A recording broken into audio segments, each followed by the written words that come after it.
Welcome to Not Milk Never Milk. Subscribe if you're lactose intolerant. You start by confirming the GFX tool version and the OS build so you know compatibility. Give the app explicit storage permission in settings.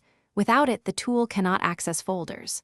Once done, move the game or config folder to internal storage. Avoid SD cards or manufacturer-protected paths because Android restricts access. Make sure the folder name has no special characters. Then relaunch the tool and try selecting the folder again. This first sweep fixes most permission and path issues. If the simple fixes fail, you escalate with ADB and grant the necessary storage privileges. You can run a quick ADB command to allow manage external storage so the tool can read the folder. Next, check whether the OS is sandboxing the app. On Android 10 or 11, enable legacy storage mode to restore broad access.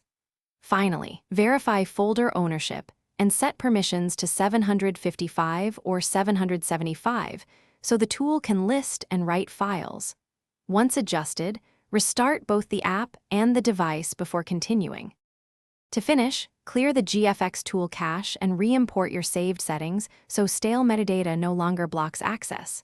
If problems persist, reinstall the tool but first backup configs and exported profiles. Reinstalling often resets corrupted permissions.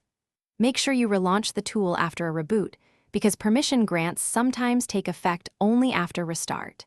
If it still fails, check the app log or reproduce the error in a file explorer to see exact access denial.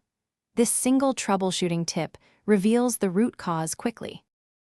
Thanks for watching. If this was helpful, leave a like and consider subscribing. See you next time.